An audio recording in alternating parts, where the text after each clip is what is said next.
আজকে রান্না করতে গিয়ে আবার মুশকিলে পড়ে গেলাম, কারণ ঘরে চাল ছাড়া আর কিছুই ছিল না। কথা ছিল মটন বিরিয়ানি, কিন্তু বৃষ্টির জন্য হয়ে গেল এগ বিরিয়ানি। বাজার থেকে সবই আনলাম, শুধু ভুলে গেলাম পেঁয়াজ আর বিরিয়ানি দেবার জন্য রং বা কেশর যেটা বলবে সেটাই। সব কিছু ছেড়ে বানিয়ে নিলাম তাই বেরং আর বেঢঙের বিরিয়ানি। পেঁয়াজ না থাকার জন্য ঘরে থাকা দুটো পেঁয়াজ, আদা, রসুন, শুকনো লঙ্কা সব বেটে নিয়েছি। তারপর চাল আর আলু নুন দিয়ে ওই 80% 90% নয়, পুরোপুরি 100% সেদ্ধ করে নিয়েছি। তারপর কড়াই তেল দিয়ে বাটা মশলা, বিরিয়ানি মশলা, নুন, আলু, ডিম দিয়ে কষিয়ে জল ঢেলে দিয়েছিলাম, আর ওপর থেকে দিয়ে দিয়েছিলাম 100 গ্রাম টক দই। তারপর মশলাটা শুকিয়ে এলে আঁচ কমিয়ে সেদ্ধ করা ভাত, আলু, মশলা, ডিম, ঘি, গোলাপ জল, কেওড়ার জল, মিঠা আতর বেশ ভালো করে পরপর সাজিয়ে দিয়েছিলাম। তারপর আরও 5 মিনিট সিম আছে রেখে কড়াই নামিয়ে নিই। তারপর শুরু হলো খাওয়ার পালা।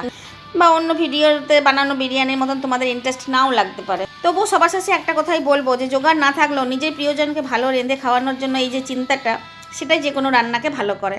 তোমাদের যদি ভালো লাগে তাহলে সাবস্ক্রাইব করবে। ধন্যবাদ।